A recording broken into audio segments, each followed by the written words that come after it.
ಪ್ರಿಯ ವೀಕ್ಷಕರಿಗೆ ಆಷಾಢ ಮಾಸ ಎಲ್ಲ ಮುಗಿತಲ್ವಾ, ಇವಾಗೇನು ಶ್ರಾವಣ ಮಾಸ ಬಂತು. ಎಲ್ಲ ಕಡೆ ಹಚ್ಚ ಹಸಿರು. ನಮ್ಮ ಪ್ರಕೃತಿ ದೇವಿ ಹಸಿರು ಸೀರೆನಲ್ಲಿ ಮಿನುಗ್ತಾ ಇದ್ದಾಳೆ. ಅದರಲ್ಲೂ ಹಬ್ಬಗಳ ಸಾಲು.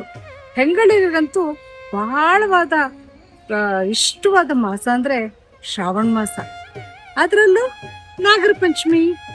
ನಾಗರ ಪಂಚಮಿ ಅಂದ್ರೆ ನಾಡಿಗೆ ದೊಡ್ಡ ಹಬ್ಬ.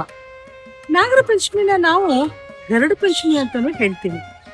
ನಾಗರ ಪಂಚಮಿ ದಿನ ನಾವೆಲ್ಲ ಹೆಂಗಸರು ಬೆಳಿಗ್ಗೆ ಎದ್ದು ಸ್ನಾನ ಮಾಡಿ ಅರಶಿನ ನೀರು ಹಾಕೊಂಡು ನಾಗನಿಗೆ ತನಿ ಎರಿಯಾಗಿ ಬರ್ತೀವಿ. ನಾಗನಿಗೆ ತನಿ ಎರಿಯೋದೊಂದೇ ಹಬ್ಬ ಅಲ್ಲ ಇದು.